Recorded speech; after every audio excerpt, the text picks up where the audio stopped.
This is What a Week. What a week. Politics.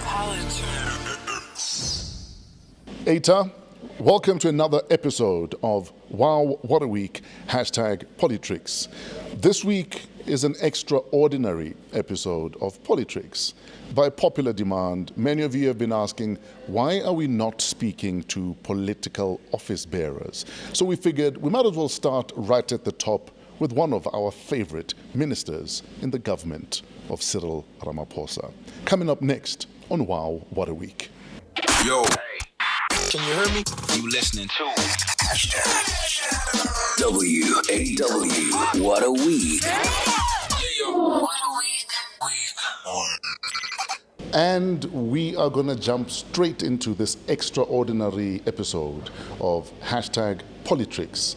Botsang pulled some of his political strings and got in one of our favorite ministers because we figured let's start with our favorites first. Yeah, surprise. Well, to many of the followers and the viewers, fresh good morning, and to many of the followers will say, it doesn't surprise us because, you know, there's that comment of you when you talk of politicians and it's Mmamoloko this, Mmamoloko that. We are tired of Mmamoloko. So yeah, I thought. And I didn't only invite her, I've approached a few others. Yes, sir. And she was the one who was firstly available amongst others. Minister of Human Settlements and a member of the Parliament of the Republic of South Africa. Please welcome and make some noise for Mmamoloko Nkhensani Kubayi. Honorable Minister, to you. Thank you. Dumela, Minister. Okay. Welcome to WOW What a Week. Tell us about your week. How's your week been? Sure. And typically, what's your week like? A week has been another one. I came back from San Francisco, jet-lagged, and still had to go to Cape Town for Parliament work. Or I had to go to NEC last weekend. Yes, ma'am. So I arrived Friday afternoon, had an emergency meeting with my team. An hour after I landed, to deal with the disasters at Nelson Mandela Bay, and then went into NEC for the whole weekend until Monday. Yo. And then Monday evening flew to Cape Town for cabinet committees that started 8:30 Sure. on Tuesday throughout the week. And then on Wednesday, after budget speech by Minister of Finance, I flew to Durban. So yesterday I was in Durban doing performance assessment with the province and eThekwini municipality. Went to a project that is coming to life.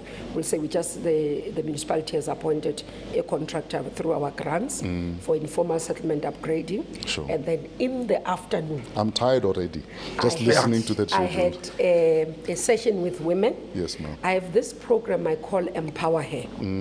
It's a program that I rotate for all the provinces. I've been going to all the provinces.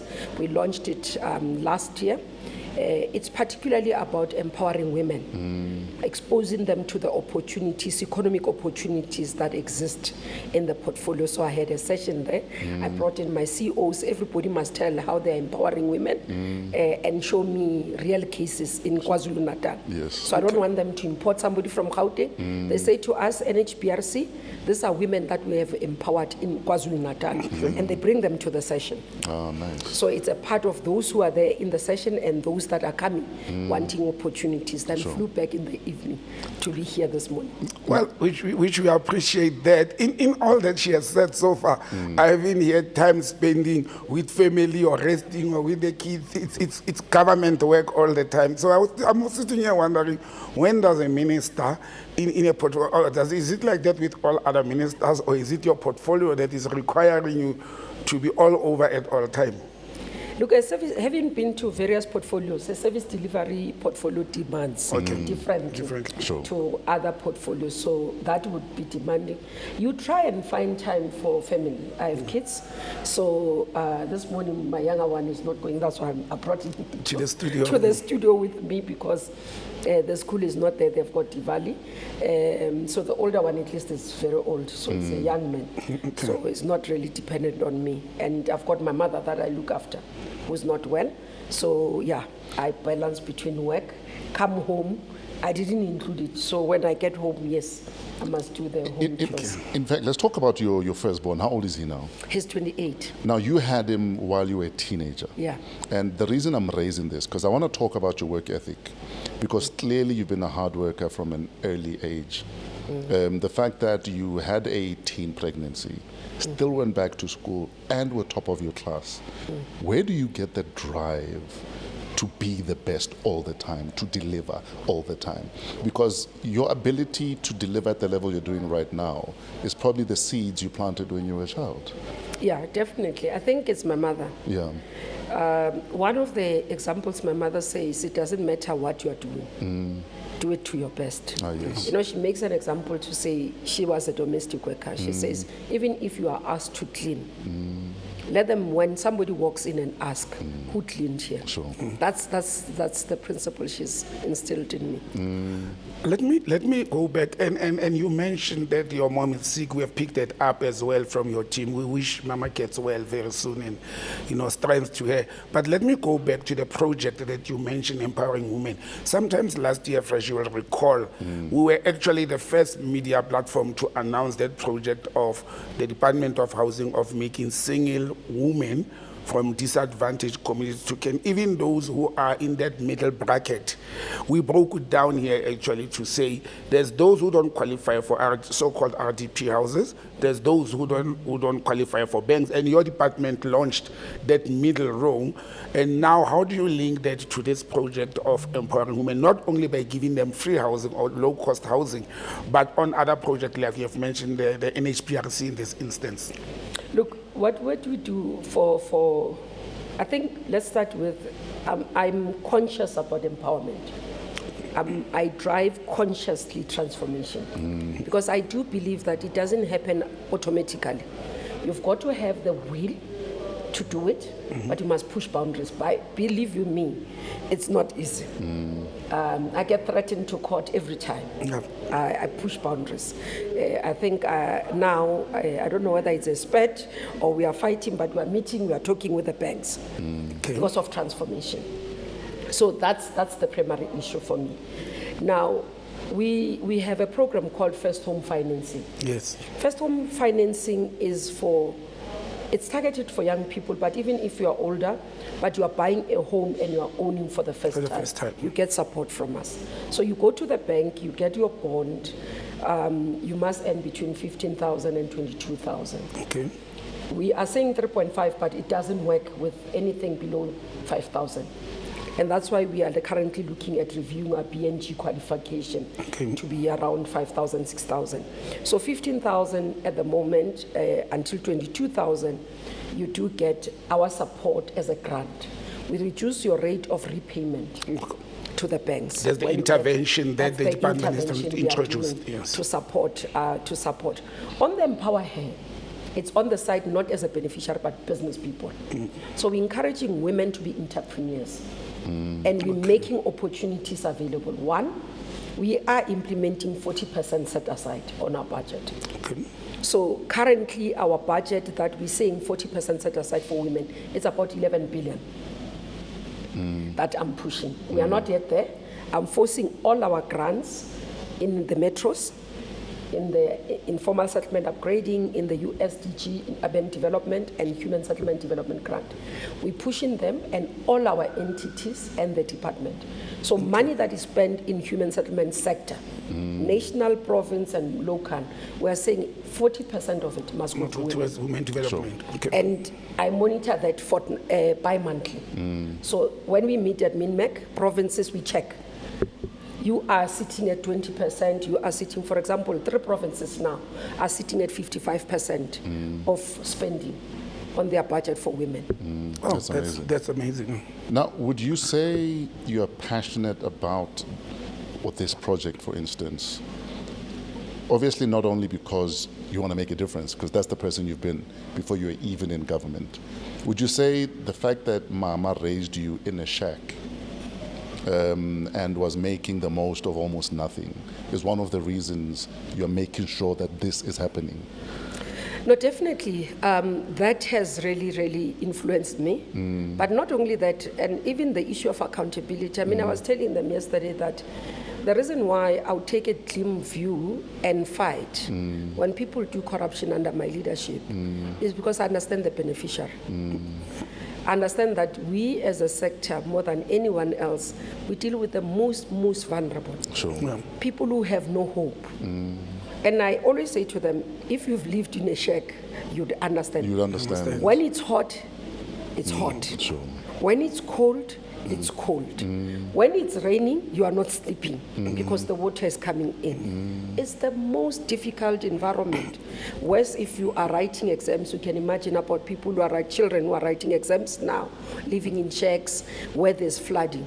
They can't prepare for the exams. So what does it do? It puts them in the back foot to compete against the Absolutely. yes. Yeah. So that's why we've got to have that consciousness when we drive our program to say this is about a senior citizen who is sick, bedridden, in a shack.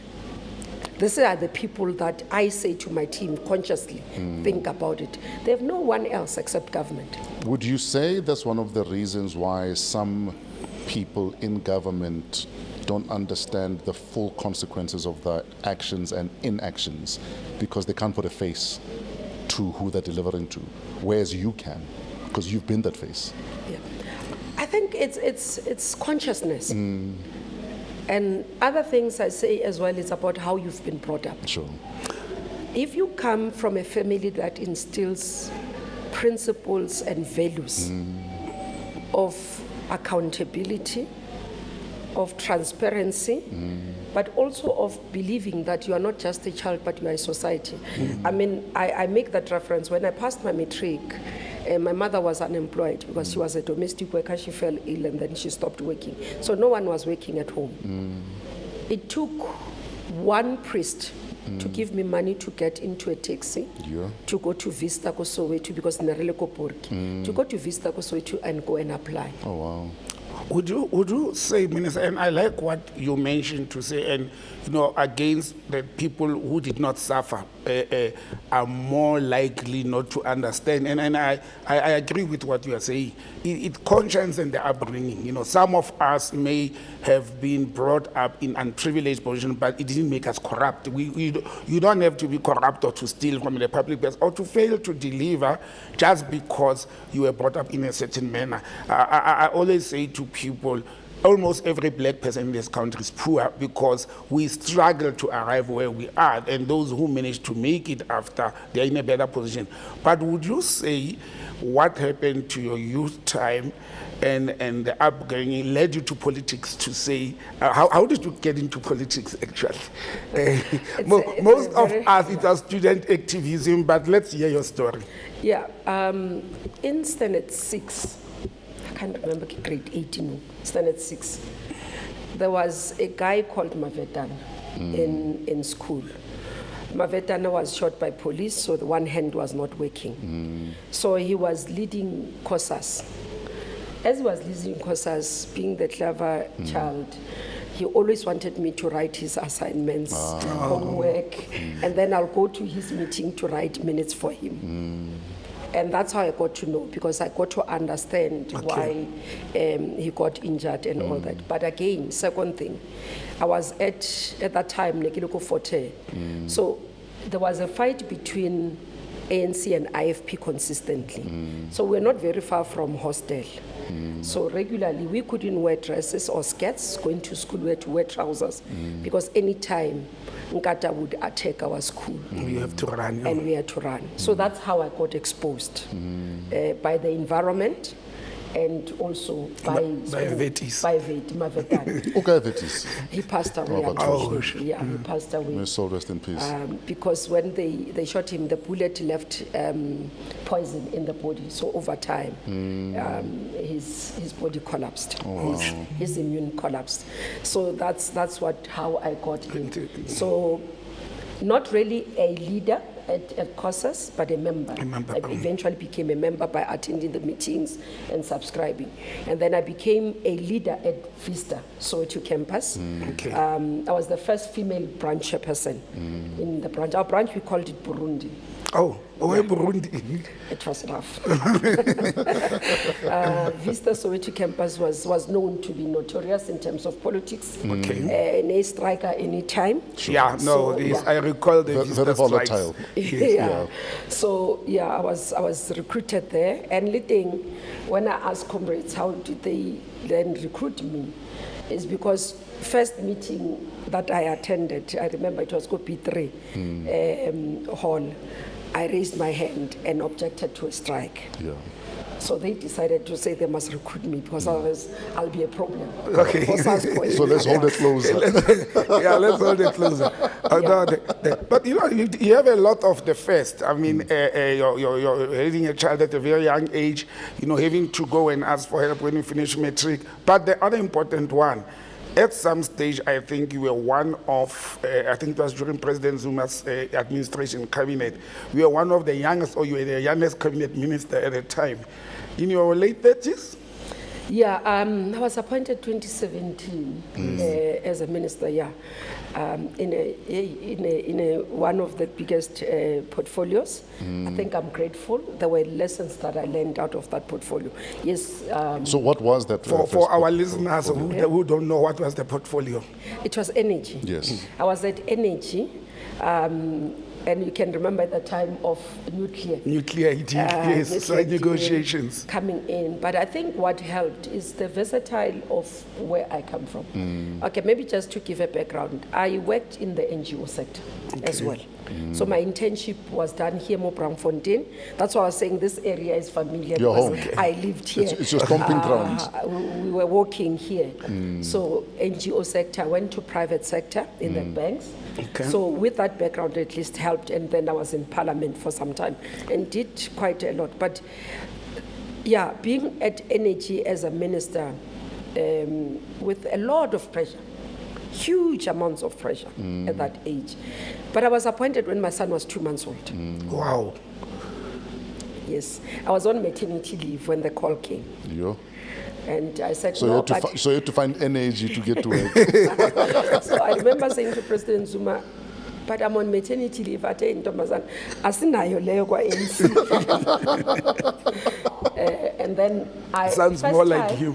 First time I left my son and left home after giving birth was going for swearing in. Yeah. Wow. Yeah, and then I had to go to work. But you haven't really been given opportunities to fully deliver in all the portfolios you've been in. You've been in 5 so far. Yeah, I've been in energy for 8 months. Yeah. I was in communications for 3 months. I stay a little bit longer in science and technology because in science and technology then I was there 2018 until the elections 2019. And then after election 2019 then I went to tourism. Tourism I stayed until 2021 as well, longer.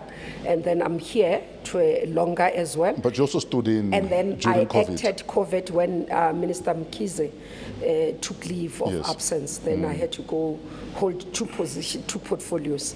For about 3 months, I was in. So when you look back, which portfolio do you look at and say, you know, if Nebamfile a full chance, they would have seen all of me? Almost all of them. I think energy, there were quite a lot of things. I still have a lot of people coming to, actually almost all my portfolios. I have people every time, if there's a reshuffle, they will send messages, we are crossing fingers that you you're coming come back. So it does, the gripe I had, I must say, at some point I did raise it with the leadership that they're not allowing me time to learn from my mistakes for decisions that I make so that I can live through my decisions. You're planting a seed, before you water it, you are gone. So I'm happy here, for example. I mean, it's the first time since I've been a minister where I have appointed boards and then they've seen the full term. The full term. In human settlements. So I was even having end of term conversations with the board for me to understand what are the weaknesses, what are the strengths. So it's quite interesting in how the issues. But I've enjoyed all portfolios where I had fun, so they're different in terms of what we'd have done. In energy, it shaped the character and it taught me discipline. Sure. Okay. Where you know, energy, people talk about, I mean, most sectors have their own crooks. Sure. I must say. And then you deal with traders, petroleum. You know how shrewd they can be. Yeah. So you watch what you do, you watch what you eat, what you drink. So Is it that bad? Yeah. Yo. But you know, in conversation with Minister Mmamoloko Kubayi, in all of them, you seem to have enjoyed and to have liked all the deployments. There must be one that you sit and select and say, this is my favorite, I enjoyed this one most. I'm not so sure if I can say that, honestly, because I've really enjoyed. Tourism, I had fun. Yeah. It allowed me to have fun. It To allowed travel, me, to- it allowed me to, I think what was good about tourism, it also even exposed to me the side of me that I'm a very reserved person. People don't know that I'm very reserved. Maybe that's why you don't get to see me public and all those things. Yes. I'm extremely reserved. And tourism got to me to the fun part of things. We'll go to bungee jumping and dancing. People got shocked. I mean, when we hosted Black Coffee, at Cradle of Humankind. I mean, yes. DJ got the caves for the first time. Yes. And everybody was like, how did you come with this? So I do have the creative side of me that I really love. I get involved in most of my things, how they must be done and everything. So when we conceptualized that, we conceptualized something when I was there. I'm not going to say it because I don't want to ruin it for the guys who are working on it. And I was asking, I did a follow-up, asked them, guys, are you going to see this thing? Because I think it's a brilliant idea. Yes, they said they're still trying. I hope they can see it through. In fact, I was going to say, how tempting is it to still call a former ministry you're at and say, guys, are you guys okay that side? Look, you try not to, but they do call to check. Because you build relations. We are human beings after all. What you need to have is this discipline of not interfering with your successors' work.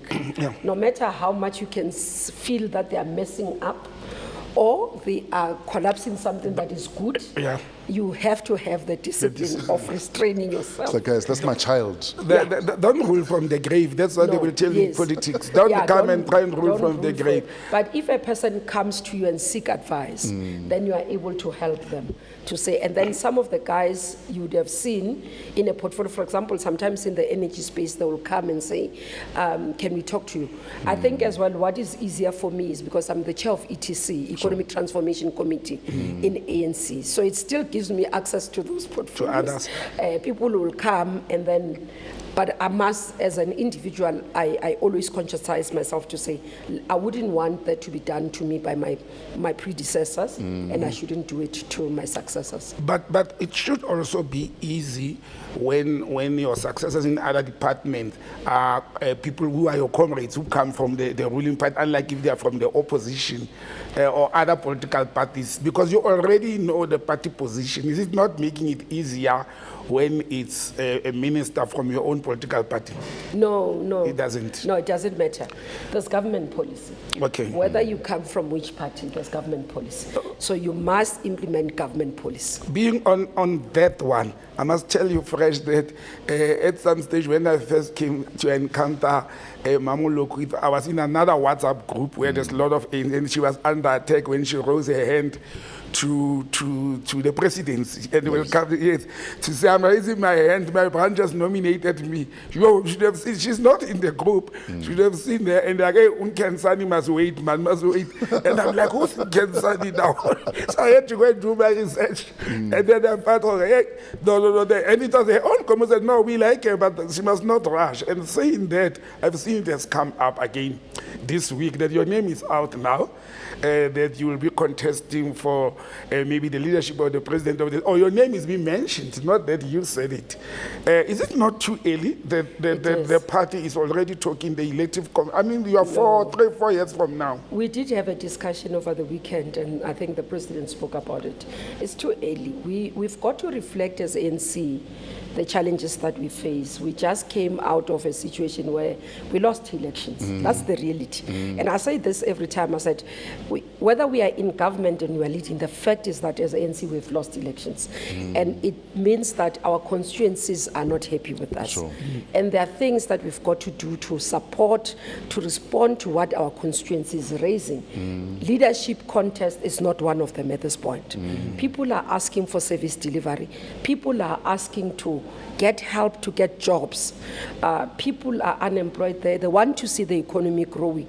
And that's where all of us, especially the ANC, must focus on. The policies of ANC are very good because they are centering. When you look at other parties, I mean, in terms of experience, we can be able to help South Africa and the continent. And that's what ANC must have, the discipline of having focus and its leaders understanding the duty and the responsibility that we have on us, not to ourselves, not to ANC only, but to this country and the continent. So is that the feeling? Is that how, in your observation, and is that how the current leadership of the ANC are viewing it?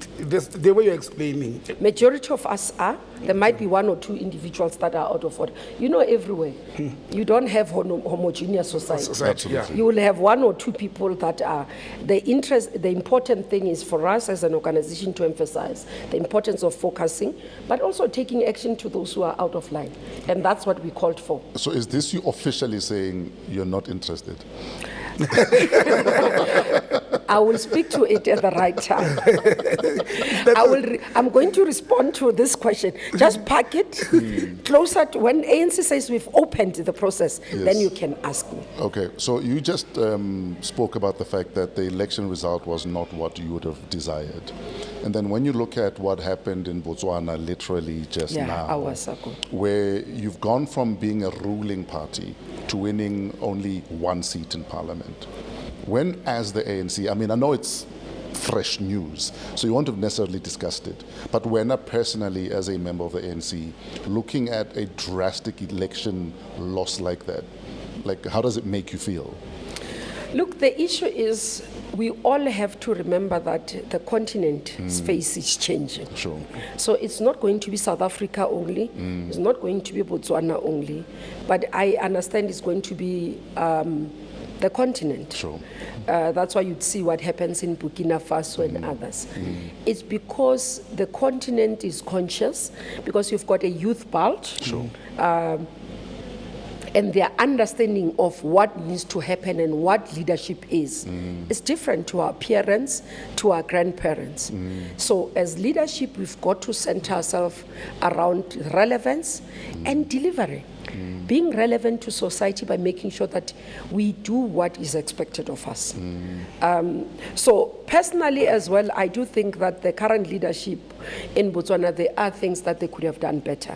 Or differently. Differently. I mean, you look at the banning of products from South Africa, a lot of things. And if you see, I mean, we've been working towards regional integration. Botswana and South Africa is almost like the same. When you want to block, you're affecting their lives directly. In fact, my great-great-grandfather is from the Zeerust area. Yeah. You know, that's what I'm saying. It's the same. So I think there are lessons for us when we look at, and especially, and I will say this consciously, especially as younger leaders, to be able to say what difference are we going to make to our countries and to the continent? What is it that we are bringing new and different to our peers, to our forebears? Sure. Because the ANC of 1912 can be the ANC of 2024. A leader like Nelson Mandela was good at his time, and what he did was relevant for his time. I can't want to implement what Mandela did, because society today has moved. You have digital economy, we have got all these things that never existed at that time. So it's about that leadership, and I always quote the book written by Prof. Marwala. Those who can read can lead. Sure. So leadership by general knowledge can work today. So are you saying it's good Steenhuisen is back to school? It's very good. I was excited. I was excited to see that. Yes. It's encouraging, and I want to compliment him for what he has done. Actually, it's not an easy thing to study at that age, but to consciously say, I've had people raise this concern, and I must do something about it. And I'm happy about that. And I can't rely just on my white privilege anymore. Well, also, if you don't get, and you mention it in passing, if you don't get informed of what is happening currently, if you are not well versed with current affairs, not only academic, if you are not aware as a politician in Africa that the youth are going this direction and are taking over, we are going to be sitting with a problem of political office bearers doing things that youth do not want or they are not aware. But then you'll end up with a situation like Kenya, Exactly. where there's huge protests. Exactly. So- And we should remember also in Kenya, it was youth that put President Ruto in power because they thought he understands what needs to be done. But this brings me to my next question. Your passion for the education portfolio. I remember was it the beginning of this financial year or the new government when you excitedly wrote, I think on social media, that, hey, political office bearers, there's money reserved that you should go to school. Was it an ANC project? Was it a government project that they can now have bursaries to can go to school and further their education? Look, there's been support. I studied my master's, part of my master's was paid for by Parliament. Oh, okay. Yeah. So there's been government support for parliamentarians. When I was acting deputy chief whip, for example, I went and partnered with vets. We asked them to come in to assist us in terms of all the MPs, especially from NC, who did not have qualifications. So then they did the RPL process so that they could do postgraduate diplomas. Diplomas, yes. Yeah, so we did that. And then there's a program for those who do not have a matric in Parliament. Mam Kize, an example. We put Mam Kize into a school where she was studying to do her matric. Oh, Mam Kiza is the MP member from the EFF. No, ANC. Mam Kize from Midrand. Oh, okay, Yes. okay. Yeah. Now that's interesting because I've noticed. And people, when ANC now was saying, no, everybody must have qualifications, they started quoting Mam Kize. I had to come and say, no. When Mam Kize first came to Parliament, she started studying. Okay, now that's very interesting So because I've monitored yeah. your passion. No, for I that am people should be passionate able to go about to school. education. And let me tell you why I'm passionate about education. With my background, I don't think I would have had a breakthrough if I didn't go to school. If you are not at Vista with Vetis. If I didn't go to school and get my junior degree, it gave me a footing to knock somewhere. If I didn't do, because immediately after, because I did my junior degree, I did my postgraduate diploma in project management, and I could go into private sector because I had a project management. And then I went further, I did my master's, I went to Harvard, I did my business school, my leadership program. And when I did the leadership program, just to explain, I got into the executive as a minister. Now, let me tell you, you are appointed today, you walk in, black men, you are on your own. Yeah. Where's the team? Where's the No, comrades? you have the team in the department, that's it you have. There's no mentorship. That's what I've been Is calling there a for. handover at least? There is a handover, and there will be a file, and somebody comes in to say the former minister sits and then gives you the handover. But for example, I was first time in cabinet. There was no hand holding. Nothing. You know what I will suggest? Then I decided to enroll. I talked to several people, obviously because my circle does help. Yeah. So I talked to several people to say, hey, look, guys, I'm here. Sometimes you worry if I'm taking right decisions. Sure. How do I know that I get right decision? Then I enrolled for a leadership program at Harvard Business School. For a year I was there, and I had a coach. Okay. You know what I will suggest? I think government should do that. Look how and I'll talk from the diplomatic circles because of being my background. No matter how educated or experienced you are, when you get into diplomatic circles and be appointed as an ambassador, there's what we call a crash course that they go into. And I think that it's not even a handing over, that preparation of them being taken to the Foreign Service Institute, even if it's for 2 or 3 weeks, you can get a brainwashing. When you get into the mission abroad, these are the expectations, this is what should happen. And normally the people who give lectures there are former ambassadors or people who have been abroad. Sure. So it helps a little bit. I think in the handbook for ministers, and I assume it helps when you are already in. But as I said, when you walk into that office, who trains you, who teaches you how to conduct yourself and matters like that? Yeah, there's an orientation for 2 days that teaches you about the cabinet system.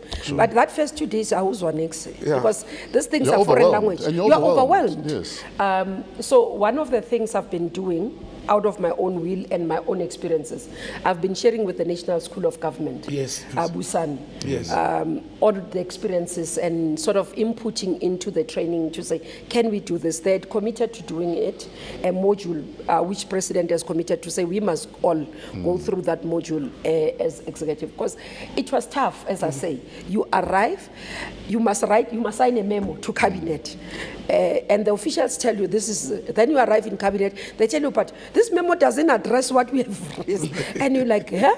And I can tell you, if you talk to the colleagues from who are new in the 7th administration, they'll tell you their experiences, because some of them, then we call them and they will call you, whether ANC or opposition. Some of them call me Rakhadi of cabinet, because I get to help, but I call order. I'm one person that I've spoken. I'm firm, irrespective of who. I say it. I am outspoken, and what I'm privileged and appreciate is that even my boss accepts me for who I am. Okay. So I get to say you will push your hand up. Yeah, that helps. that I will say, but they know it comes from a good heart. Surely there's an opportunity then for you to write a book about things I wish I'd known, for people who are going into administration, going into government. Then you are making it. You know, my head of comms have been saying I must write a book. I agree with them. Somebody said, okay, I want to write a book about my experiences in COVID time. Okay. Because there are a lot of things that we talk, because it was a different thing. The behind the closed doors. What are the 3 big lessons for you from COVID? Based on what you had to deal with, handle, or fires you needed to put out? It was strong. There was no day of working, of not working. It was long hours. You know, when I say long hours, we used to sit until 3 a.m. in meetings. There will be a meeting. So whose idea was it to say we can't buy cargo pants? Can you tell us now, please? No, let me tell you, at least that one we were also, can I be honest and frank, we didn't even know about it. Remember how we did it? It was that we'll do broader issues at NCCC. Sure. And then we'll have regulations. So each department will do regulations. So those came from trade and industry. And we were shocked. We called order as well. So you also wanted cargo pants? I mean, we were like, there were things that were just I feel ridiculous. bad where I'm sitting, because I must confess, you know, I was sitting in that committee, in that structure. So it's your fault? No. It's not my fault. I wear cargo pants only, but it's the understanding of other colleagues who were there. For example, people from health or will come from the health sector. Others from security will say those are the pens that people will use to can hide ABCD. Or to smuggle stuff. To smuggle stuff. So they have their own reasons. I was teaching that. Obana, he knows even better than me. I was shocked. I don't know where to bring that, but you know what was the interesting one? Having have mentioned Botswana minister, that we are almost the same. You know what I learned when I was in that committee? We used to sit actually at the South African Reserve Bank until 2 a.m. You know, then we'll present memos to you guys at 2 a.m. so that you can sit at 3 a.m. One thing, that was a wake-up call for me, because I came from the cross-border sector. And it was the movement of goods. And one of the mistakes we did as South Africa was to say we are not moving goods. You cross-borders, the traffic people, you are not moving any goods. No, nothing moves throughout. And then we had to change that memo, because Botswana complained and said, why are you not moving matches? And we were sitting in the meeting and said, what is Botswana talking? We are talking health, they're talking matches. Guess what? A matchstick is an essential commodity in Botswana, being a rural area majority. And they make fires and they need matchsticks. And we had to go and change the memo to can allow matches to form part, because for us it was like matches is going to lead cigarettes and all the wrong things. You forgot that you're also cooking with them. And they will, I was in tourism. And then they will sit and take decisions that are far-reaching for tourism sector. I used to fight. I know. I used to fight. And I would, you know, because I had a sector that was dying in my hands. Literally. And looking to you for looking relief. for me for answers. Looking to me for decisions. And you ask, okay. And then they say, no, people can go to provinces for funerals. They can't go and visit their people. And I'm like, no.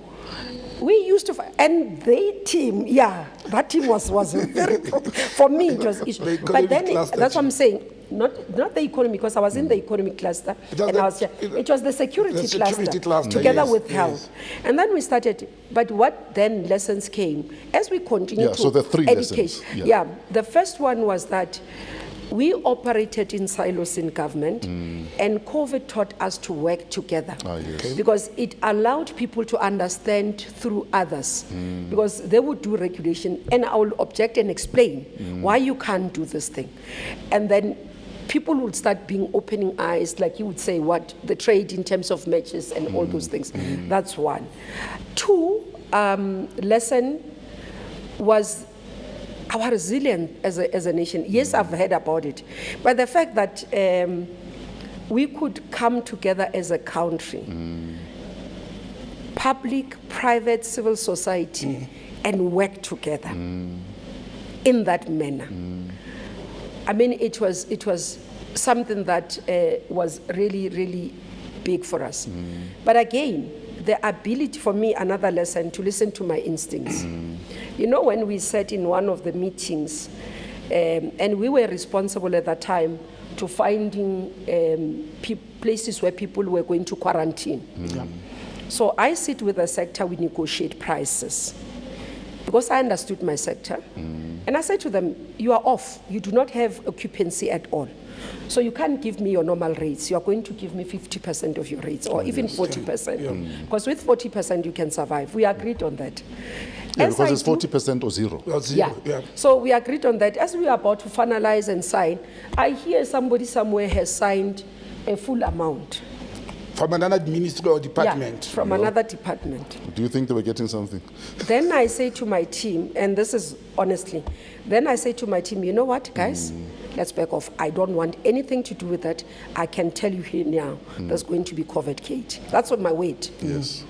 I said, in this manner that people don't listen, and people are going to procure despite what we are advising them. I'd rather not have my name. Sure.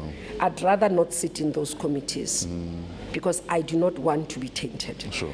And I backed off. Later we had indeed investigations on COVID. How tempting is it to pick up the phone and say, but I told you? It is. Or you're not petty? No, I'm not that petty. But you just simply say, at least I was able to protect myself, Yes. and I was able to protect my portfolio. And the people who worked with me in my team were able to say, hey, thank God you took that led us stance. that decision, yeah. You didn't force us to push. You know, Minister, that So brings me the to- issue of being able to walk away, don't fight unnecessary battles. That's another lesson. lesson. When it's not necessary for you to fight, don't fight. Save yourself. But acting at health, though, was that not almost like being handed a poison chalice, though? Because already we're at the height of COVID. Yes. And, you know, you're having to deal with your own sector who are upset. Now you're being handed health to also act there. Yeah. What was said was the comments of South Africans when I was appointed. Yeah. But what was pleasing and fulfilling was their comments as I left. Oh, yes. Because when I came in, they were saying she's not a doctor. Does she know? And sure. all those things. But when I got in, I never pretended to be a doctor. Sure. And I didn't want to operate as a doctor. But you're a hard worker. I knew that I'm a project manager. Yeah. And I'm going to project manage. Sure. And that's what I did. And that's why you could see under that time, the vaccine, and he is anti-vaccine, by the way. So the vaccine moved faster, and we believe that it was protecting lives. Liv Butsan's view, I still believe that even today. So we moved. We could get things done. Sure. We were able to inform South Africans, those morning briefings, and we broke issues to simple language. I understood because I didn't come to be a doctor. I said, I'm talking to South Africans because I'm one of them. Sure. Let me utilize my strength and my ability to talk. Sure. We made it fun. I mean, when we did the breadwinners to vaccinate, dressed this way. So we spoke to the audience. Sure. We spoke to the populace so that we could move in the manner that we did. And when I was about to leave, people were calling for President to retain me. I laughed.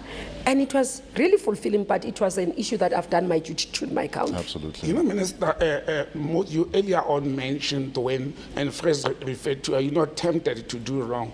Normally, the media people will host and talk about, you can listen to any radio or print media or anything, about how corrupt politicians are, about how people, when they are in power, they amass wealth and all that.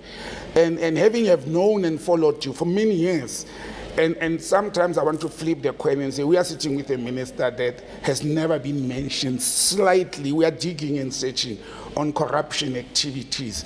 And let me put a positive, a light out there to say it can be done. It's not every politician that is corrupt. And those that are being mentioned, labeled, as you talk on the sides with your colleagues, whether they are from your party or not, to say, but look at me, here I am, I've never been dragged into corrupt activities or mentioned. How does it feel? Or do you have such engagements with your colleagues? Having, sharing and coaching, as Rakadi, as you mentioned, to say you can still lead and be a politician and not be corrupt. And do those conversations even happen? Yes, for all do we they know, happen? it's just an elephant in the room and life carries on. Look, you do have conversations depending how close you are with people that get affected, get mentioned, and all those things. You go and ask what happened, and you sit with them and see how you provide advice and counsel. We do have those. I mean, it's, as you mentioned, the issue of education. I wrote on my social media, including this one I wrote. And the advice I was saying to public reps, I said, the office is tempting.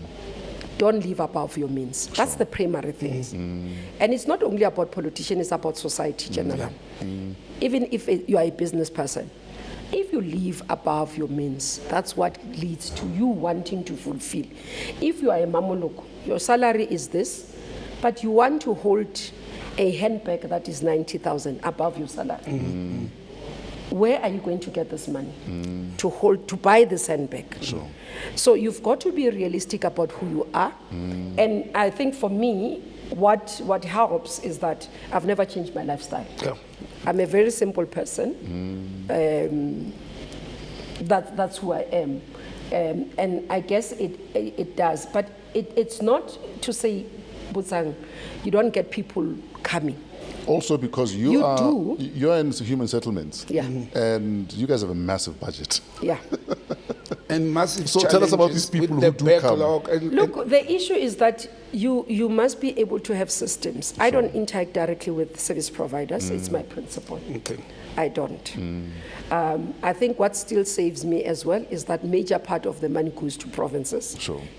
So the projects are done in provinces and municipalities, not at national.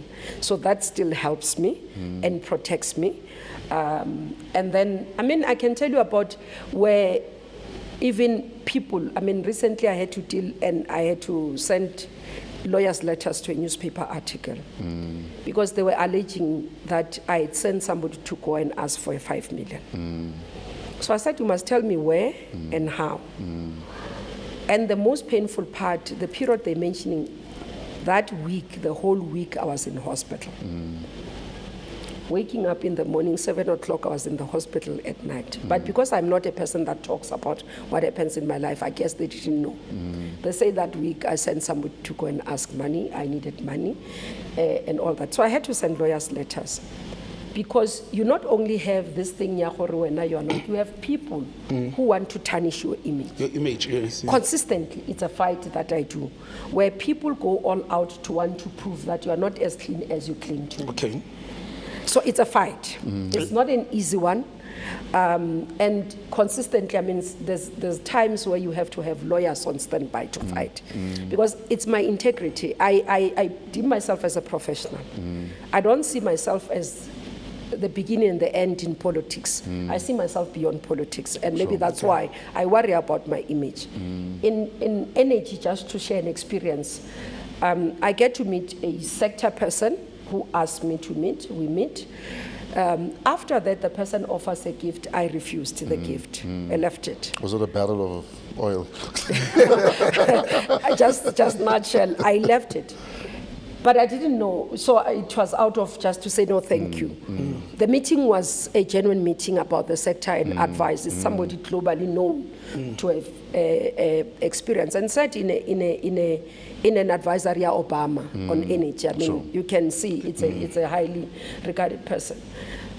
And when I left, I didn't know that there was a camera set up in that area. I get a question from a journalist to say, no, you're corrupt. This is my first month as a minister. Yo. Shake hand, I have a small baby. shaken to the core. But you know what I said? I said, come, let's sit and interview. Yeah. And then I said, but where do you get this thing? I said, no. I said, if you guys had because it clearly is a setup, go and look at the video. Sure. I didn't take anything. But let me tell you, I'm all-star. I'm going to fight for my reputation. Yes. 2 weeks ago, was it 2 weeks fresh, in one of our segments, one of the things we spoke about, because when we do our current affairs, there was a month or two where this minister is in court, this one allegation, this one, and one thing we spoke about generally, because we are not talking about individuals, it's how politicians are failing to manage perceptions. Because I even said, with perceptions, if you don't manage them, your PR and your what, it will get into trouble because people tend to end up believing what is in the media space. And we know how the media works. There's a concerted effort that this media house will be targeting this particular politician all the time. And that's why on this show, Minister, we never really have guests. We talk about current affairs and governance issues and geopolitics. We never had guests, but the viewers and followers have been saying, "Hey man, you must get those politicians in there and let them talk to them, because this is unlike when a journalist writes an article, you are there talking for yourself. This thing will be on YouTube and it can be revisited in future or all other social media platforms. But those are some of the managing perceptions. Yeah, it's the most difficult one. I mean, as I say, you don't have money, you're a parent, raising kids, you've got your own responsibilities. Then somebody goes out for whatever reason, want to tarnish your image. You've got to have lawyers, because I tried the on-boots route, it doesn't work. It doesn't work. You have a headline, people come and apologize with a small thing like this. And that's it. And consistently, one of the things I was saying to my team, when I travel, I get worried, because en route I travel somewhere, it's like somebody's waiting and concocting something and writing, then I get media questions. I answer, honestly. Sure. I answer, I provide even evidence, because as you are saying, for me, that headline has an implication to my integrity, has an implication to my reputation, because I don't see myself only here. I believe that in the future I'll be in global space. That's where I want to work for. Perhaps I can go back to corporate global companies. I can't do that with a damaged reputation. It's her telling us she's not raising her hand for the presidency. No. I think it's you telling us that you have such big plans that you can't afford to trip before you get to those big plans. Yeah. Because often we think about the now. Yes. Versus if there are consequences, it will be much later. And it's small things. And I always, I have sessions where I talk to younger leaders as well, where I coach, I support, and I say to them, what you do today, be conscious about. It might not reflect on you today. 10 years down the line, you'd have it. I have sessions with women as well, where the other time I said, you know what, think about it. You're going to do something today. Tomorrow you apply for a senior position. I say even those who work. And then they just Google, they find this thing. Whether it's your Facebook, and people don't understand. We do not have the right to be forgotten on digital platforms. Yes. It's not automatic. It's only in rape cases and all those things. It's not automatic. But what you put on social media about being a drunkard and everything, tomorrow people say, but this can be an image of our company. Absolutely. You are applying for a CEO position. And then this is what, and then you are appearing there, you want to be a CEO. But tell us about this thing of Munatimpula. Exactly. It's that concept. So I always say to people, see yourself as a brand. That can be damaged. And I see myself as a brand. And a brand is maintained. A brand is protected. And it's intentional. It's intentional. Yesterday I wrote something on my status. I was watching one of these TikTok videos. Somebody spinning a vehicle at the wedding and ended up bumping the bride and the groom. And I wrote a caption there to say, when I turned 12, I was going to boarding school. And my parents will sit you down and talk to you. And dad was a pastor. They will tell you, no alcohol, no smoking, no girls, and blah, blah, blah. Then I did all of that. I was about to ask. But my mom said to me at 12, Botsangwana can never be more media, newspaper, for the lots of snacks. That was my mom's message to me at 12. I live by those words to today, that whenever I'm going to be in the media, it must never be for lots of snacks or things that I will not be able to recover from. And this is one thing that the current generation doesn't understand. And I hope those that you speak to, Minister, they do listen to those lessons, that our conduct will determine our future. Whatever we are doing today will determine our future. I don't say we are perfect. I don't say we don't do wrong things.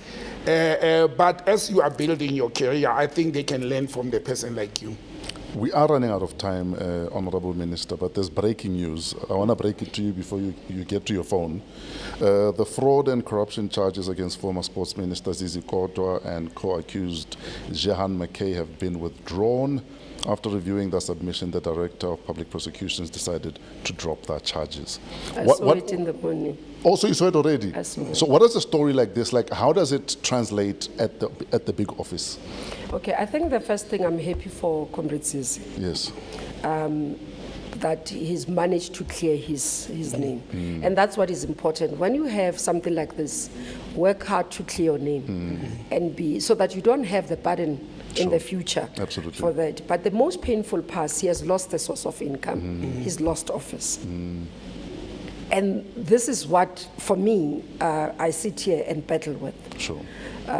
Because I ask myself, and I'm not throwing any mud on the NPA, why do you go when when there's no chance of winning it? But for me, Minister, I'm just so disheartened. But surely you can sue for malicious prosecution then?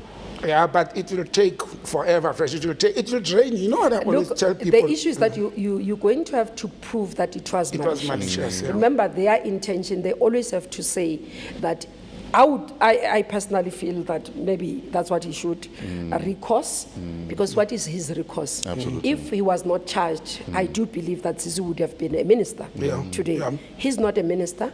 He lost his seat as an MP. So, you know... I want to put it in even further, more extended, to say this thing of lack of recourse, and we should look at it as a nation beyond the political office bearers, because it happens even in normal employment sectors where people are accused wrongly. You see, you get accused, like the law says you are innocent until proven guilty. But already, because of the allegation, he has already lost his position, he has already lost income. I'm sitting at home without an income for 23 months now. And just because somebody has a muscle, I'll take him to court. And it goes to the abuse, even if you say you have a problem with NPA, the abuse of state resources by those who can prolong and derail and track things. I didn't say I have a problem with NPA. No, it's Fresh who said it, to say the NPA in this instance. Why would you take it? That's what he said. For one, they can reason. They can say we thought we have a case. You understand? You can move forward. But for me, it's the recourse. I'm glad the minister is mentioning it. What is the recourse of those that have suffered? And then at the end of the day, you are found not to be guilty. But remember, the issue you step aside is from an ANC political yes. I was about to ask that. It's not a legal requirement. So the legal guys can argue to say, no, we don't have such a thing that you should have stepped aside. It's you guys at your political party. I think it requires us to reflect, but I don't think that we should move away from the renewal course.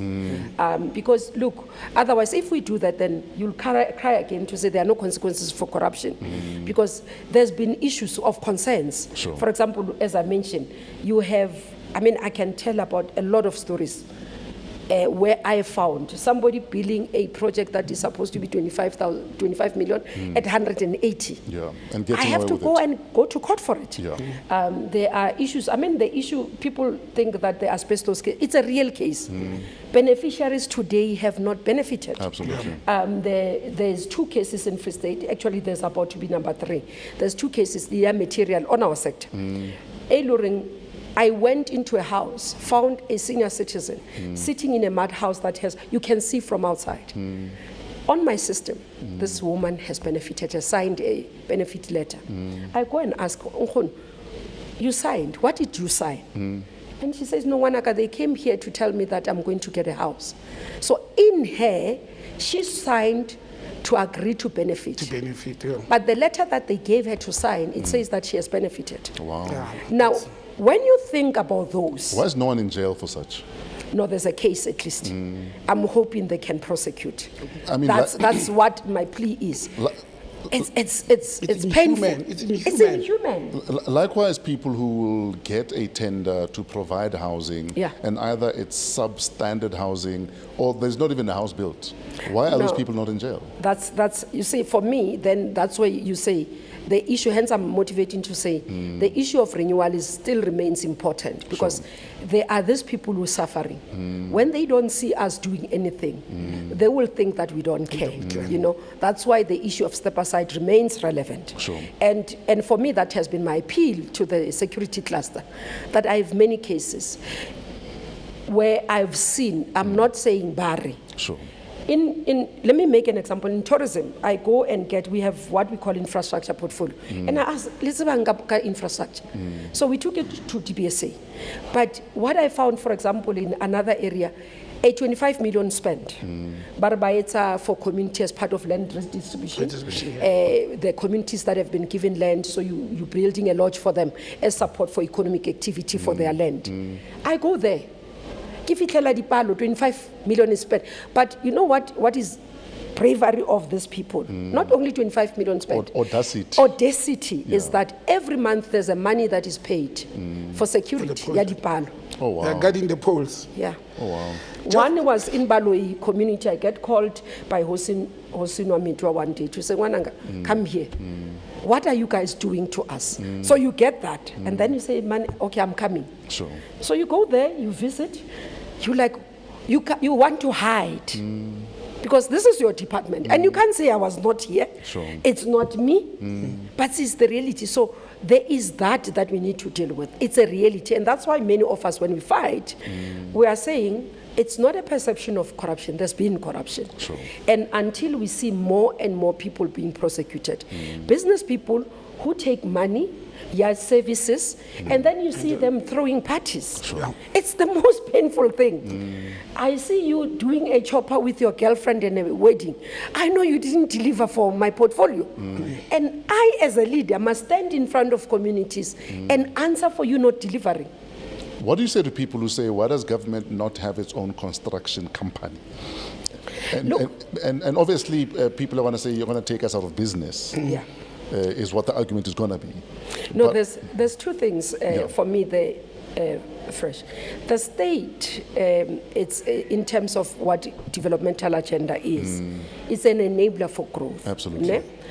And for me, I say we come from a past where black businesses were not given an opportunity. Sure. What we must deal with is the corrupt elements. Absolutely. Let's build real entrepreneurs. I would be happy if one day I see a billionaire coming out of a sector being supported by government, And delivering quality. Delivering quality. But Minister, you know what is That's what the I would problem? want to see. I don't want, because the driving force of government having a construction company is because people are saying, but these companies are messing up deliver. It's not going to even be possible to do it across the country. Or to manage it. To manage Yeah. it. It's not going to be possible. But we're talking about transformation and ensuring that the previously disadvantaged individuals becomes part of the economy. And the only way to do it, private sector is not going to do it. It's us as government who must give opportunities. Facilitate. And that's why when I speak, even yesterday, when I speak to business people, I say, do your part by helping me to deliver on time within budget. Yes. My problem, I will support you. Minister, my problem is the people who were correctly given an opportunity, and black people and they fail and they continue to stay in the system, because it has happened. Then they will say, this company messed up in this province, then they move to another province, or they change the name to render other form of services with the same directors and all that. So it's a monitoring mechanism that says We have given people an opportunity. They have failed to deliver. Therefore, we must block them not to get into the system. But it's worrying that some companies, they keep on failing and failing. They keep on getting government contracts. And I think that's where the lament of the people is, to say, but these people are continuing and there's no consequences. On the other side, and this probably is not for you to answer, it's people not being prosecuted and jailed for such things. Yeah. These cases, they take 10, 16, 17 years. So the prosecuting system as well, and the whole justice system, because we call it the justice system when justice is done, it is delaying to can show people that those who corrupt the state and make politicians and ministers' names to look bad, they must be jailed for their wrongdoing. No, I do agree that we've got to start seeing progress very fast. And also one of the conversations we are having, which I also did, is the procurement office in terms of blacklisting, because it takes long to blacklist. Because you must blacklist directors and you must blacklist companies. What you are talking about, I've seen it, where somebody's company is blacklisted because it's under SIU. And I must say, SIU has been doing a fantastic job. I sent Advocate Mtibi a message to say, you know, you give hope. Because I've seen even the things I talk to them about, how they move. You know, I said to him, we might drag others to say they're not doing, but what SIU has been doing lately, I mean, recovering the funds, that's what we need, because if they recover that money comes into the system to help the system. Yes. That's one. But also being able to utilize like what SARS does. They go and take the money and save government money, while prosecution take long. Yeah, that helps. I think I'm happy about that part. And we must encourage them to continue to do well in that. And I'm hoping the Hawks can move faster as well, to do quite a lot, so that we can see them as well visibly, because what we need is a system whereby when somebody is arrested, this freezing, because it doesn't make sense, Baraba freezes the accounts out, but I still see you driving a Lamborghini. Yeah. Or in your it's helicopter. such a painful thing for me. I'm telling you, not only as a citizen, but as a minister. Yes. Because you are making me waffle in public. Then that's how we see it as public. Yeah, you're making me waffle. And then you go, this person changes just a company and is able to trade with a different company. Yes. Whereas a genuine business person is denied opportunities. Absolutely. It's those things that we must fix. And also around, one of the things we are now introducing in government, I've done even for my entities, is lifestyle audit. The issue of quality of houses. I instructed the Body National Housing Building Regulatory Authority to do lifestyle audit of all our inspectors. 80% of them failed the audit. Oh, wow. Wow. It's simple. You are earning this much, your lifestyle should be here, it's there. And it's these simple things where you go to communities, that's how it started. I go to communities, they tell me, your inspectors, they arrive driving Etios. In 3 months, Minister, they are driving Porsche. Oh, wow. And you say, hey? And you say, no. And then it continues to say, no, there's a problem here. Let me address it. Yes. So what I have done, I've asked all executives in my portfolio to go through under lifestyle audit, all of them. And I said, if you do not agree, resign and leave. Are you popular for that? Unfortunately for me, I'm not one that, I don't have an ego, I don't like crowds, so it's not, it doesn't affect me. It doesn't. So I've done that, we're doing it for the department as well. But also I've agreed, I've signed for, because President has asked us as ministers to sign consent for lifestyle audit. I've signed to say I consent to do lifestyle audit. Do you have ministers who did not sign? I'm not aware of it, because we don't get to know. But I'm just disclosing on my own to say I received as I did my declarations, and then I signed. We are running out of time, Honorable Minister. We're going to ask maybe 2 or 3 more questions. But while you're talking about number 1, let's discuss the GNU, because I mean that's been top of mind for 100 days now. What are your thoughts? Is it working? Is it not working? Is it early days? The little spats in between, the ANC or the president being accused of pandering to the DA, other people saying the DA are spoiled brats, they're not playing the team, the sport. There's a lot happening. Look, there is a lot happening. One is that our colleagues in who comes from not ANC, Yes. I think they are finding government different and tougher. The reality Yeah. is hitting, and it will continue to hit, unfortunately. And one of the things that all of us have a responsibility as ministers is to work together, Sure. to respect each other, and to respect the head of state. It's a responsibility we have, not for ourselves, but to the country and to the oath of office that we took. And I think we continue to talk amongst all of us. We engage. Those of us who have been, we've been supportive to the others who are coming, because we understand it's not about ANC, it's about the country. So if that minister fails, it's not a minister of DA failing. It's not a minister of PA failing. It's a government of South Africa that has failed to the people. Sure. The majority of the people who would suffer its citizens. And we believe, many of us, that when we work together as a collective, it's to the benefit of the country. And obviously, you can find a way. I always say to my comrades, we say we are a leader of society, then let's lead. It's not about personal, it's not about to our benefit, it's to the benefit, and we say we stand to the benefit of South Africa. Sure. So we'll have to bend backwards sometimes to ensure that this government functions Sure. to the benefit of South Africa, not compromising on critical issues that benefit South Africa. Or on policy. On policy. And that's why we always say to the colleagues, there is government policy. Hence my earlier comment, that it's not about ANC, it's about government policy. So for you as coming in, GNU doesn't start with policy, there's already government policy. And if GNU takes a decision to change certain policies, we'll have those discussions and we'll lobby like we do. By the way, it was never homogeneous, even at the time where it was only ANC. We've always had robust debates. And because I always say to people, you must remember, ANC is it's a broad church, as they say. You'll have extreme lefts, you'll have the centralist, and you'll have the capitalist in ANC. And sometimes I wonder when people characterize ANC, they say, no, we are surprised this. It's a terrain of contested environment. But it's principles that guides us to say, this is what we stand for, and therefore. And those elements within that are a project will always sometimes try to rear their heads and rise. So always, even in government, has always been like that. But my view, and this is what I echo even the colleagues, and that's why I've reached out to many of them as they come in, because I have strong administration capacity. I've been in the administration, so I'm one of the fortunate one. I've been a parliamentarian, I've been an administrator, worker, an employee in government, and now I'm a politician. So I have lived the lives. So I'm able to help the other colleagues to say, if you want this, this is how you must do it. And I've reached out to them, and they can tell you that I'm one person that guides most of the time if I see a colleague, and I pick up a call.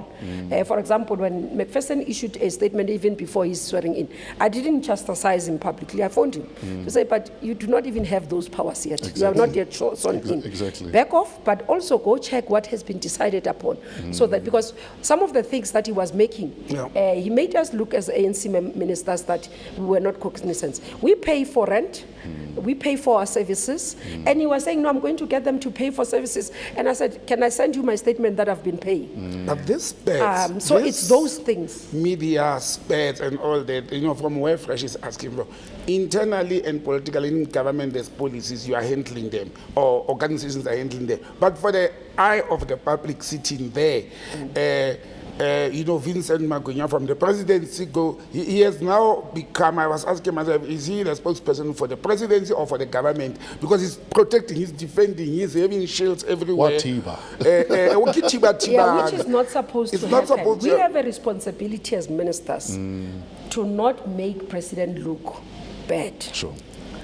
Our powers are delegated for the president. And I understood, I know some people criticize Vincent, but he has a duty. Sure. Because he's the spokesperson of the head of government. He's the spokesperson of the originator of the power. Sure. So those powers that minister talks about is delegated from the president. It's not theirs. But what I'm picking up, So, it's overreaching, maybe overstepping as well. What is important for us, and this is what I'm saying, everywhere there will be teething problems. Okay. So as we go with teething problems, we'll fix the things. As people learn how government works, Sure. that we can't be individuals in a collective. There's government policy, you follow government policy. There's government protocols, you follow government protocols. And the issue of separating party from state. And I think ANC previously has been accused of not separating party from state, but DA is really messing that up. They more party. DA minister than the state. You know, than the state. And that's what we've got to try and get them to understand. Party is not above the state. What do you say about the fact that the DA are able to PR things that ANC ministers had started doing already? But that PR machine is on some, look what we've done. But it was something that was happening already. And do you think they're overstepping, or do you think maybe as ANC ministers you haven't done enough PR of the good stuff you've been doing? Yeah, I think there is the orientation of the parties. In DA, their orientation is individualistic. Sure.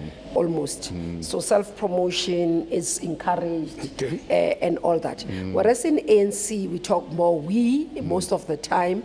And I don't know whether it will change us because all of you are putting us pressures to say, no, but talk about these things, you know, because these people are outshining you. And you say, but we've been doing this thing. Ours has been about making government the impact. So we'll believe more about the impact. Sure. To say, let's get people to feel this change. That's how I do things. I don't go and say, this is what but I go into the ground and you pick up on terms of my impact with the people, where I turn lives, I go change them, move people into the houses, unlock things, and then you see the output. So the difference of ideology and orientation of parties does have an impact on how the ministers conduct themselves. We are asked to go out, whether it's good or bad, it's something.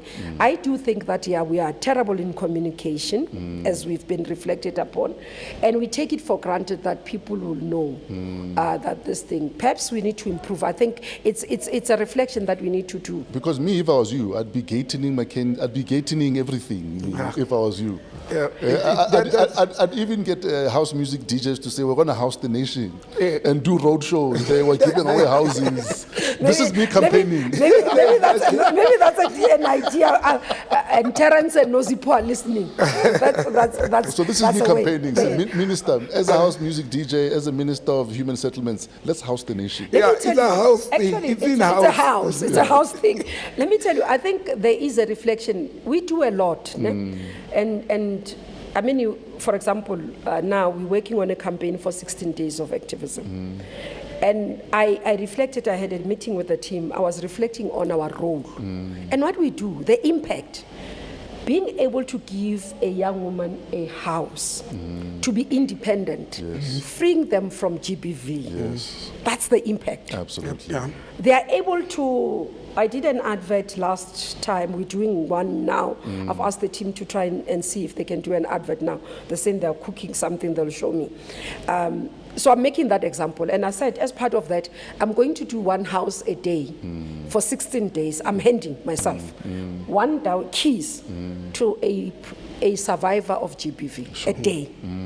And that is my message to the nation, that when we house the nation, this is what we are doing. Absolutely. When we give a house to a disabled person, and we put butler bars, by the way, to that house, that's the spec. It's additional. It's a spec to that. Also, because we understand them to be vulnerable, that they can't protect themselves when they are in danger and all those things.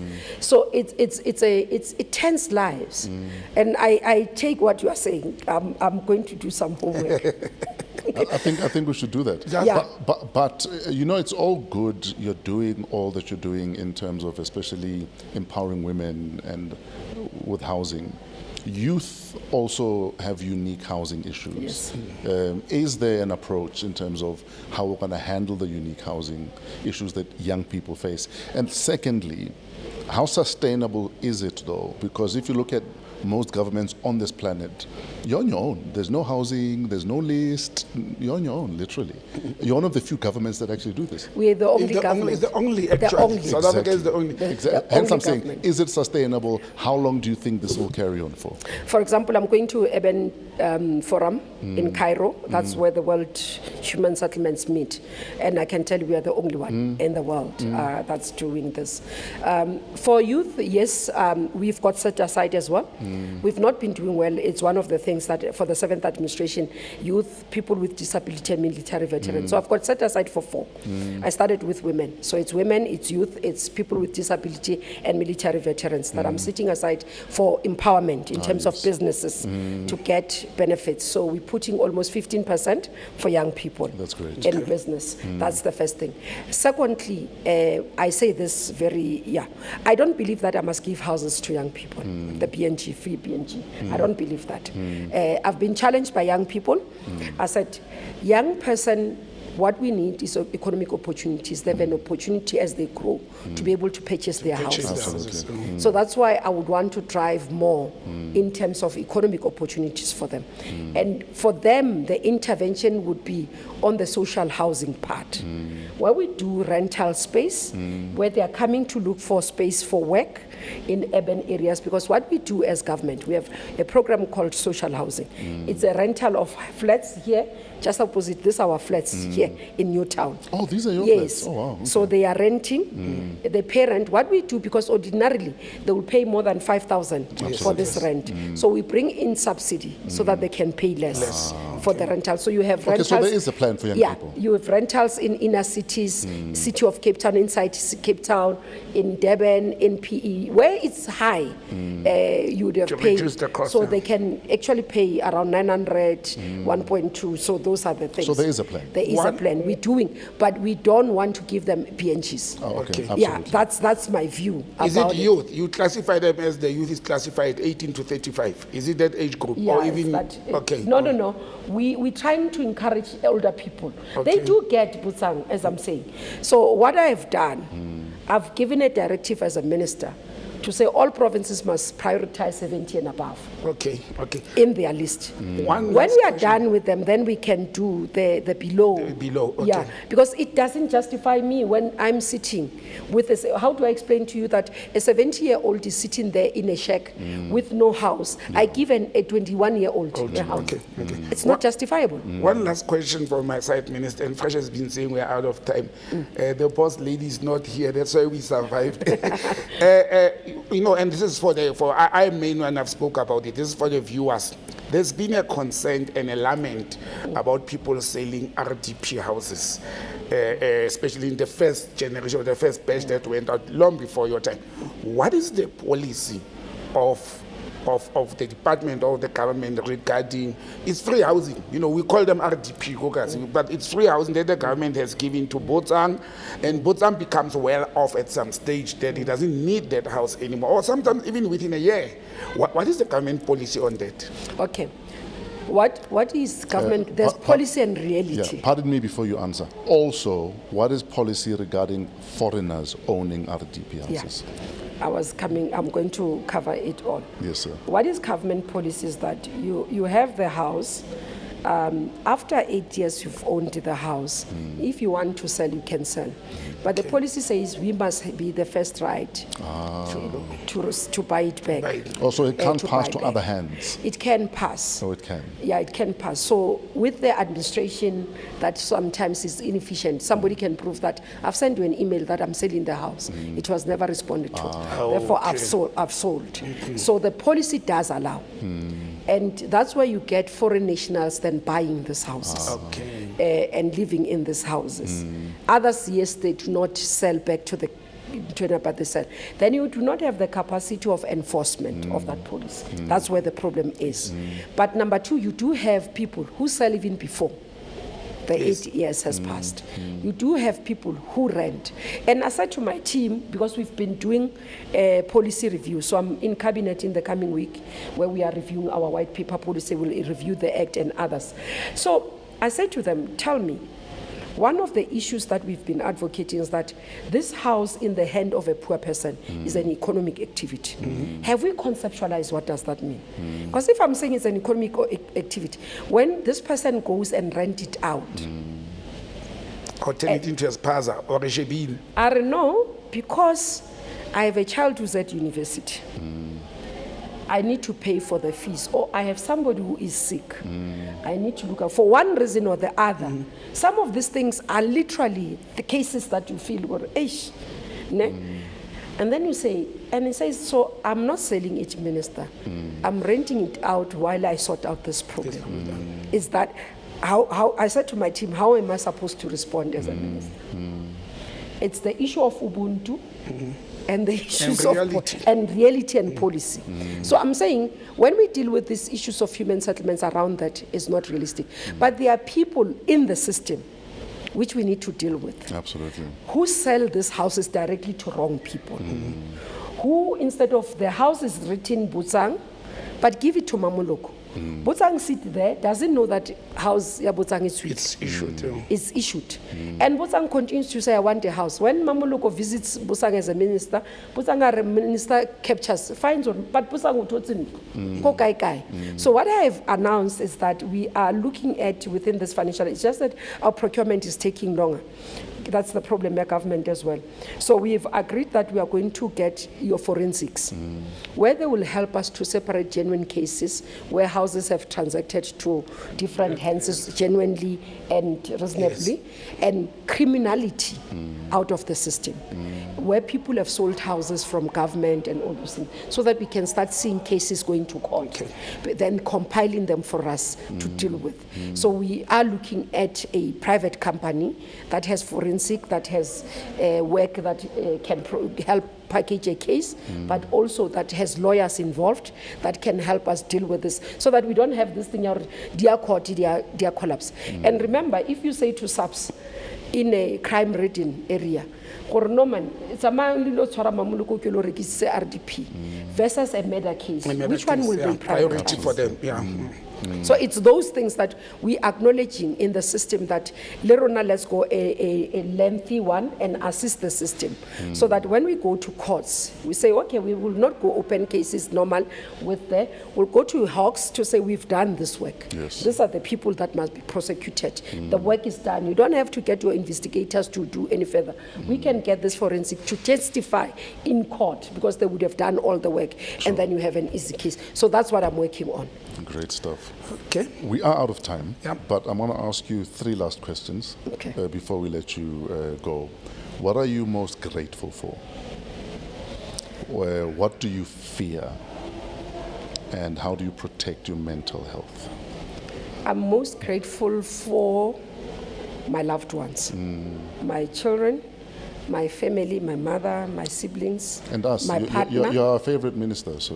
And you know, the support system, let me tell you, people don't understand how much a support system gets you through most difficult times.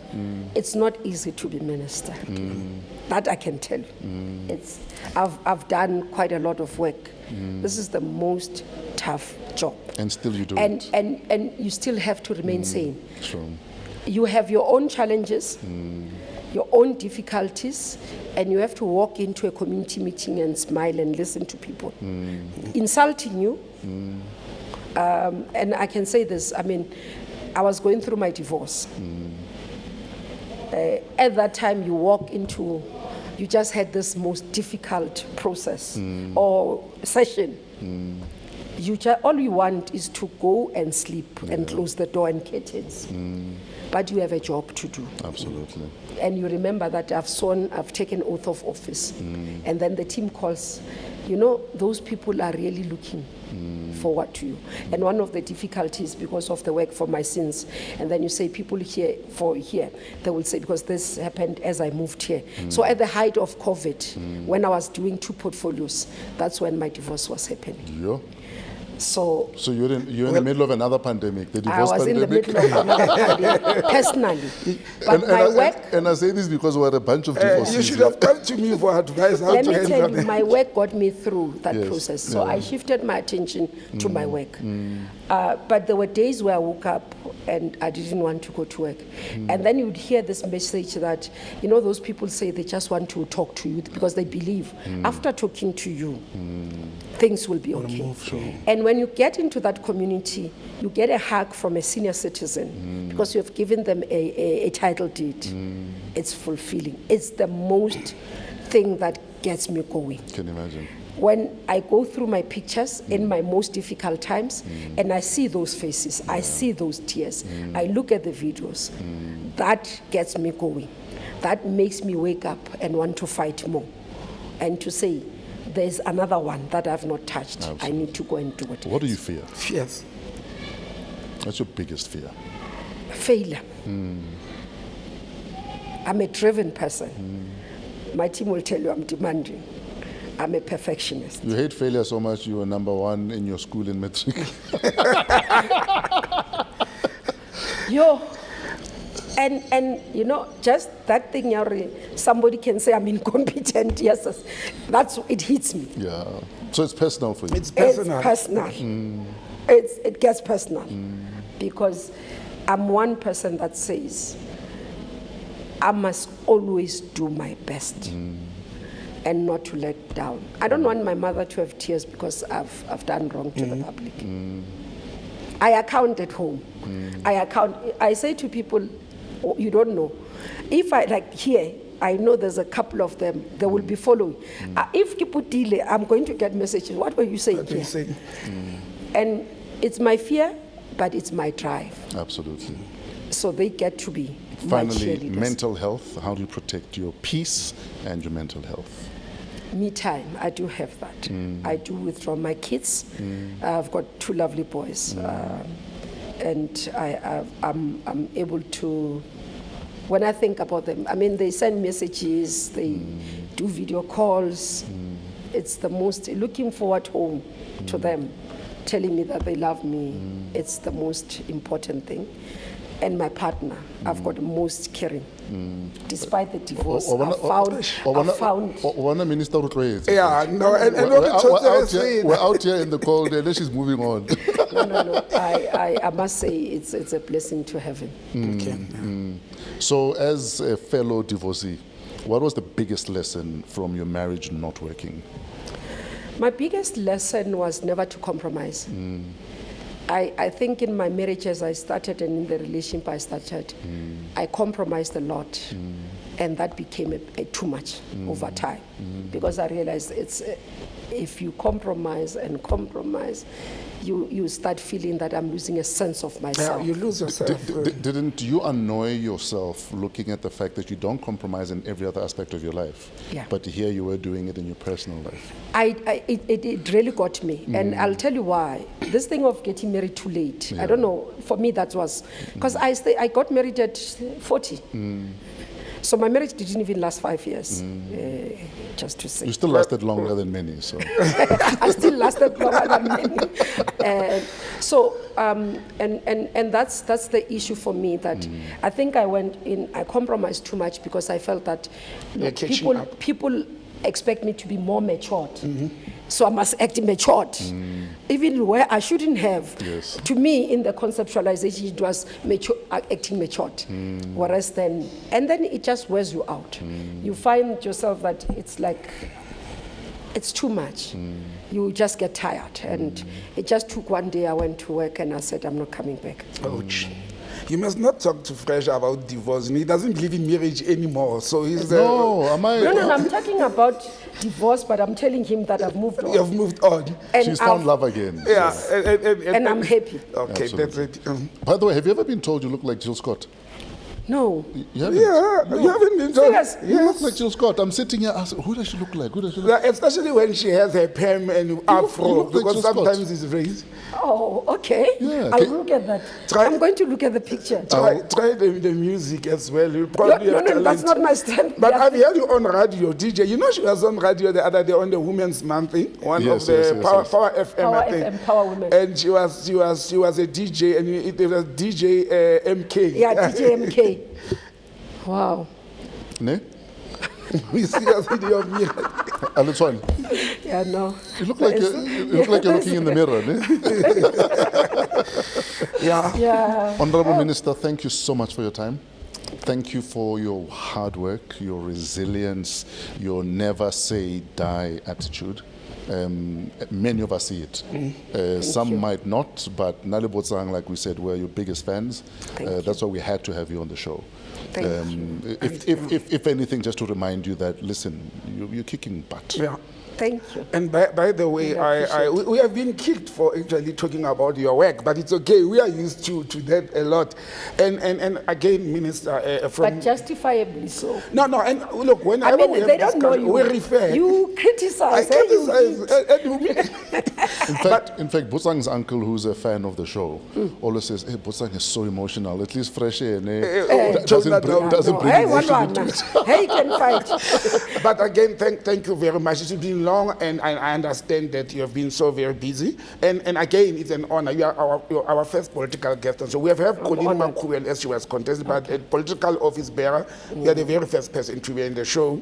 And there's been calls, as I said at the opening, from our followers to say, bring those people in.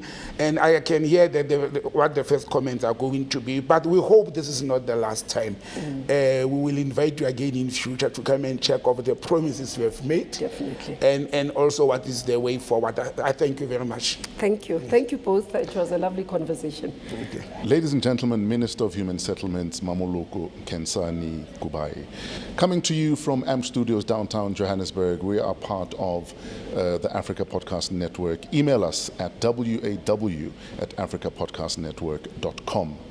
Shout out to Pezulu Works, Trevor and his team for the cinematography, Otis the Flow Fraser for all of the imaging, and to you for tuning in, for liking, and for sharing. Till next week, have a wow week in spite of yourselves.